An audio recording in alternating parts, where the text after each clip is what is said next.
27 साल की लड़की जेल में कैद है, लेकिन आज उसी जेल में उसकी शादी की तैयारियां हो रही हैं।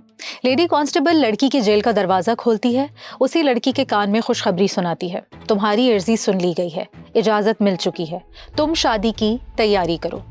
लड़की पहले शर्माती है और फिर कहती है, मैंने कहा था ना, मेरा बिछाया हुआ जाल कभी शिकार से खाली नहीं होता, मेरा अगला शिकार भी अब जाल में फंस चुका है। ये लड़की कौन थी?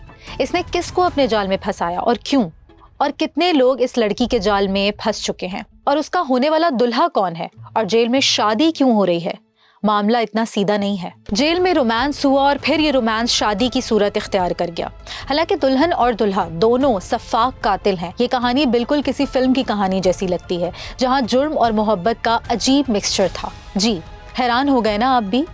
दो प्रेमिका, दो कातिल। चलें, आपके सस्पेंस को मजीद नहीं बढ़ाते, कहानी को शुरू करते हैं।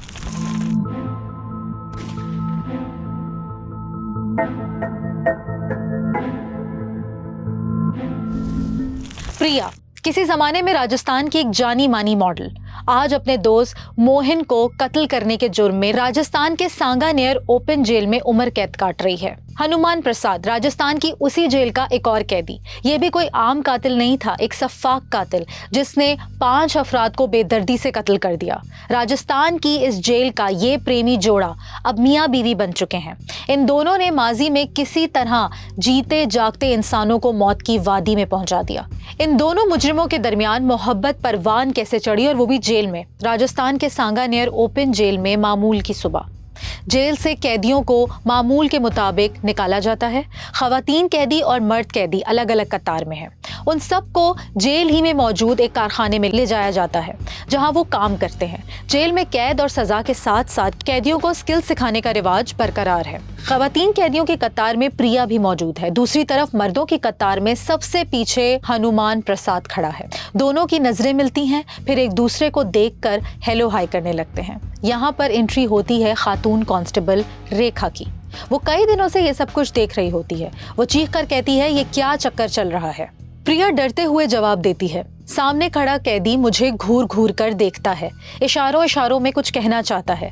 लेडी कांस्टेबल कहती है, अच्छा तुम दोनों की लव स्टोरी चल रही है, वो भी जेल में? लेडी कांस्टेबल मुस्कुराकर ये जुमला कहती है और आगे बढ़ जाती है। और फिर लेडी कांस्टेबल रेखा प्रिया और हनुमान के दरमियान एक मैसेंजर का काम करने लगती है। चंद पैसों के अवज रेखा पैगाम पहुंचाने का काम करने लगी। कभी मौका लगा तो दोनों की मुलाकातें भी करवाई और उस मुलाकात के बदले रेखा अलग से चार्ज भी करने लगी। जब भी मौका मिलता प्रिया और उसका लवर आपस में लंबी लंबी बातें करते और यूं वक्त गुजरता गया। जेल के दीगर अमले को भी अंदाजा हो गया था कि जेल में उम्र कैद काटने वाले दो कैदी एक दूसरे के इश्क में मुब्तला हो चुके हैं। और फिर वो वक्त भी आया जब दोनों ने शादी का फैसला कर लिया और जेल में शादी के अनोखे प्लान के बारे में प्लान्स भी बनाने लगे। प्रिया ने इस सब के बारे में अपनी माँ को भी बता दिया था। मोम की तरह नरम दिल रखने वाले ये दोनों इंसान आखिरकार सफाक कातिल कैसे बने, जिसकी सजा आज ये जेल में काट रहे हैं? ये भी एक दिलचस्प और अजीब कहानी है, वो भी आपको पता चलेगी। लेकिन जेल में प्रिया और हनुमान ने शादी की इजाजत कैसे ली, वो पहले सुन लें। प्रिया की मां ने राजस्थान हाई कोर्ट में एक दरख्वास्त दायर की, जिसमें प्रिया और हनुमान की शादी की इजाजत मांगी गई। फैसला हक में आया। अदालत ने दोनों को शादी की इजाजत दे दी। यही नहीं बल्कि 15 रोज के लिए इमरजेंसी पैरोल भी दे दिया ताकि दोनों की शादी हो सके। जिला पैरोल एडवाइजरी कमेटी द्वारा दोनों बंदियों को 15 दिवस की आपात पैरोल पर रिहा करने के आदेश दिए गए हैं। अब बताती हूँ कि प्रिया और हनुमान ने किस तरह जीते जागते इंसानों का खून अपने हाथों से किया। सबसे पहले बात करते हैं प्रिया की। भारतीय रियासत राजस्थान का शहर जयपुर। प्रिया फैशन की दुनिया की एक जानी मानी मॉडल थी, पैसे की रेल पेल थी। लेकिन प्रिया पर तो ज्यादा से ज्यादा पैसा कमाने की धुन सवार थी। उसे पैसा चाहिए था किसी भी तरह। उसके लिए अगर किसी की जान भी लेनी पड़े तो वो तैयार हो जाती। उसका एक बॉयफ्रेंड जो उन दिनों से बहुत तंग कर रहा था। अपने बॉयफ्रेंड से प्रिया ने एक भारी रकम उधार ली हुई थी और वो लड़का उस रकम की वापसी का मुतालबा कर रहा था। अब तो ब्लैकमेलिंग पर भी उतर आया था। प्रिया सख्त परेशान थी। अब वो उसका हल तलाश कर रही थी। फरवरी 2018 टिंडर ऐप पर प्रिया को एक शिकार नजर आता है, मोहन। 22-23 साल का एक भोला भाला सा लड़का। प्रिया उसका प्रोफाइल देखती है तो उसे अंदाजा हो जाता है कि मालदार और पैसों वाला लड़का है। प्रिया अपने आप से कहती है, मोहन को फंसाना मुश्किल काम नहीं, बहुत आसानी से काबू में आ जाएगा। डेटिंग ऐप पर प्रोफाइल से नंबर निकालती है। हेलो मोहन, कैसे हो? मैं प्रिया बोल रही हूँ। तुम्हारा नंबर मैंने बड़ी मुश्किल से हासिल किया है। पहले तो मोहन को यकीन नहीं आता कि उसकी प्रिया से बात हो रही है, क्योंकि टिंडर ऐप पर काफ़ी फेमस थी वो। हर नौजवान लड़का उससे मिलना चाहता था, एक हसीन मॉडल थी। प्रिया की आवाज़ सुनकर वो कहने लगा, जी जी प्रिया, मैं अपने आप को खुशकिस्मत समझता हूँ कि आपने मुझे कॉल की। मोहन खुशी से पागल हो गया और यहीं से प्रिया का काम शुरू हो जाता है, वही काम जिसमें इसे खासी महारत हासिल है। फ़ोन पर 2-3 दफ़ा तवील गुफ्तगू होती है और बेचारा मोहन पूरी तरह प्रिया के काबू में आ जाता है, लेकिन इसे मालूम नहीं था कि आज उसकी मौत लिखी है। यही नहीं, प्रिया ने इससे भी बड़े बड़े फ्रॉड किए हैं। 2014 में प्रिया ने एक ऐप लॉन्च की। इस ऐप के ज़रिए वो लड़कों को अपने जाल में फंसाया करती थी। कॉलेज और यूनिवर्सिटी की लड़कियों को लालच देकर उन्हें गलत कामों में मुलव्विस करती थी। वो लड़कों को ऑफ़र देती थी, फलां लड़की से तुम्हारी मुलाकात करवा दूंगी, इतने पैसे लूंगी। जब वो लड़का बताई हुई लोकेशन पर पहुंचता, पहले तो प्रिया उसकी खूब धुलाई करती और फिर पैसे छीनकर वहां से फरार हो जाती। कोई कॉल मंगाई, लड़की मंगाई, तो उससे उसके पास मैं जाती थी, पैसे लेती थी और उसको बोलती थी कि ड्राइवर को पैसे लेकर आ गई हूँ, और मैं वहां से पैसे लेकर निकल जाती थी। बस यही करती थी मैं। और ऐसा आपने अप्रोक्सीमेटली कितने लोगों के साथ? 1000 लोगों के साथ। लेकिन इस बार टिंडर ऐप पर मिलने वाला मोहन इतनी आसानी से प्रिया के चुंगल से बच निकलने वाला नहीं था। मोहन आज बहुत खुश था। उसे प्रिया ने बजाज नगर में वाक़ अपने फ्लैट पर बुलाया था। उसने महंगे कपड़े पहने, महंगे जूते खरीदे, क्योंकि उसे कहा गया था कि प्रिया उससे मुलाकात करना चाहती है। उसे नहीं पता था कि वो डेट पर नहीं जा रहा, बल्कि ये उसकी जिंदगी का आखिरी दिन है। प्रिया अपने बॉयफ्रेंड और एक और साथी के साथ फ्लैट पर मौजूद थी। उन्हें अपने शिकार का इंतजार था। ये उसका वही बॉयफ्रेंड था जिसने प्रिया को उधार दिया था और अब वो उसे वसूल करना चाहता था। प्रिया का प्लान ये था कि मोहन को फ्लैट पर बुलाकर जबरदस्ती रोक लिया जाएगा, फिर उसके घर वालों को फोन करके उसकी रिहाई के लिए 10 लाख रुपए का तावान वसूल किया जाएगा। पापा जो है मुझे मार देंगे, इनको 10 लाख रुपए देगा मुझे बचा। फिर वो बहुत प्रिया से और उसने बहुत ही गंदी गालियां दी मेरे को। इस रकम में से वो अपने बॉयफ्रेंड का कर्जा भी अदा कर देगी और यूं प्रिया के सारे मसले खत्म हो जाएंगे।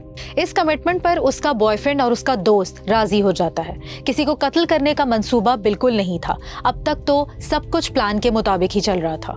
मोहन प्रिया के फ्लैट पर पहुंचता है। यहाँ प्रिया के साथ और 2 लड़कों को देखकर वो समझ जाता है कि दाल में कुछ तो काला है। कुछ ही देर बाद पिक्चर क्लियर हो जाती है। दोनों लड़के हाथ पांव बांध देते हैं, मुंह में कपड़ा ठोसकर एक कोने में उसे बिठा देते हैं और कहते हैं कि पैसे निकालो। प्रिया के दिमाग में चल रहा होता है कि मोहन अमीर लड़का है, लेकिन मोहन कहता है कि मेरे पास तो कुछ भी नहीं है। फिर प्रिया कहती है, तो टिंडर ऐप पर महंगे सूट, महंगे जूते, लग्जरी गाड़ियां, वो सब किसकी थी? तो वो कहता है कि वो सब मेरा नहीं था, वो सब किराए का था। मुझे रिश्ता नहीं मिल रहा था, इसीलिए मैंने दिखावा किया। ये सुनते ही प्रिया के पैरों तले जमीन निकल जाती है। अगला फोन मोहन के वालिद को किया जाता है। बेटे की रिहाई के लिए 10 लाख रुपए की डिमांड की जाती है। पापा जो है मुझे मार देंगे, इनको 10 लाख रुपए देगा मुझे बचा। फिर वो बहुत प्रिया से और उसने बहुत ही गंदी गालियां दी। बाप घबरा कर 3 लाख रुपए दिए गए बैंक अकाउंट पर ट्रांसफर कर देता है और स्क्रीनशॉट बेटे के नंबर पर सेंड करता है। बेटे को छोड़ने का मुतालबा किया जाता है और बाकी रकम रिहाई के बाद देने का वादा किया जाता है। हाफ पेमेंट हासिल करने के बाद प्रिया का मूड बदल जाता है। मोहन को अगर छोड़ दिया तो ये जाकर सब कुछ बता देगा, हम फंस जाएंगे। ये तो हमने सोचा ही नहीं था। प्रिया अपने साथियों से कहती है। इसके दोनों साथी भी उसकी बात से इत्तेफाक करते हैं। अब क्या किया जाए? उसके बाद मोहन को कत्ल का मंसूबा बनाया जाता है। दूसरी तरफ मोहन का मिडिल क्लास से ताल्लुक रखने वाला वालिद बकाया 7 लाख रुपए का इंतजाम करने की कोशिश कर रहा होता है। प्रिया का बॉयफ्रेंड और उसका दोस्त मोहन को बेदर्दी से कत्ल कर देते हैं। लाश की शनाख्त को छुपाने के लिए चेहरे पर चाकू के बेदर पे वार किए जाते हैं। वारदात मुकम्मल होने के बाद लाश को एक सूटकेस में डालकर पहाड़ी के इलाके में फेंक देते हैं। कुछ दिनों बाद पुलिस को पहाड़ों से लाश मिलती है और तफ्तीश की जाती है। इन्वेस्टिगेशन शुरू होती है। पुलिस के पास सिर्फ एक क्लू था और वो क्लू था मुल्जिमान की लोकेशन। पुलिस मोहन के बाप के पास आने वाली कॉल का CDR निकलवाती है और यहाँ पता चल जाता है कि मोहन आखिरी बार कहाँ था। पुलिस फौरन जगह पे पहुंचती है। ये घर वही था जहां मोहन का कत्ल हुआ। दीवारों पर खून, बेड पर खून, रस्सी पर खून, मोहन के जूतों पर खून। इत्तेफाक से तीनों मुल्जिमान इसी फ्लैट में पहले से मौजूद थे। पुलिस तीनों को गिरफ्तार कर लेती है।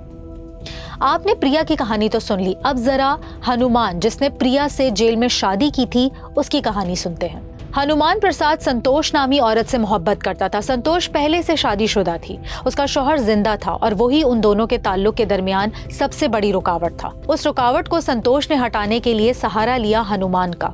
मार्च 2017, इलाका तुलसीवाड़ा, रात के 2 बजे संतोष के 2 मंजिला मकान में ऊपर के कमरे की लाइट खुली हुई थी। खिड़की से संतोष मुसलसल बाहर सड़क की तरफ देख रही थी। उसे जैसे किसी का इंतजार था। उसका शौहर और संतोष अपने 3 बच्चों और उसका 9 साल का भांजा, जो रात की ही ट्रेन से अपनी खाला के घर स्कूल की छुट्टियां मनाने के लिए आया है, एक ही कमरे में गहरी नींद सो रहे थे। हनुमान दीवार फलांकर घर में दाखिल हुआ। संतोष ने चाकू थामा। उसने हनुमान को बताया कि उसने सबको नींद की गोलियां खिला दी हैं। हनुमान ने तेज धार छुरी से संतोष के शौहर, इसके 3 बच्चों और भांजे को ज़िबा कर दिया। इस सारे अमल में ये बामुश्किल 30 मिनट लगे। संतोष हनुमान की पूरी मदद करती रही। उसके बाद हनुमान वहां से फरार हो जाता है। संतोष बाद में डाकुओं के घर में घुसने का ड्रामा करती है, लेकिन फिर भी ये दोनों पकड़े जाते हैं और जेल में मुंतकिल कर दिए जाते हैं। वापस प्रिया और हनुमान की शादी की तरफ आते हैं। राजस्थान हाई कोर्ट की तरफ से दोनों को 15 दिन के पैरोल पर शादी की इजाजत मिलने के बाद जेल के करीब ही एक घर में दोनों की शादी हो जाती है। शादी के इस अनोखे तकरीब में कांस्टेबल रेखा पेश होती है। जेल की दीगर लेडी एहलकार भी शरीक होती हैं। प्रिया की माँ भी तकरीब में मौजूद होती है, जबकि हनुमान के घर से कोई भी इस तकरीब में शामिल नहीं होता। 15 दिन के बाद दोनों को दोबारा जेल में मुंतकिल कर दिया जाता है। भारत में इस शादी पर कुछ लोगों की जानिब से शदीद रद्द-ए-अमल का इजहार भी किया गया। सोशल ऑर्गेनाइजेशंस ने दोनों सफाक कातलों को शादी की इजाजत देने पर राजस्थान हाई कोर्ट के फैसले को मानने से इनकार कर दिया, जबकि ह्यूमन राइट्स की कुछ तंजीमों ने इस फैसले की तारीफ की। आप हमें कमेंट्स में जरूर बताइएगा कि प्रिया और हनुमान को शादी की इजाजत मिलना चाहिए थी। इन दोनों ने जो जुर्म किया उसको जहन में रखते हुए क्या इन दोनों को जेल में अफेयर चलाने और फिर इतनी सहूलत देने की इजाजत मिलनी चाहिए थी? आप हमें कमेंट्स में जरूर बताइएगा। मिलते हैं नेक्स्ट क्राइम स्टोरी में।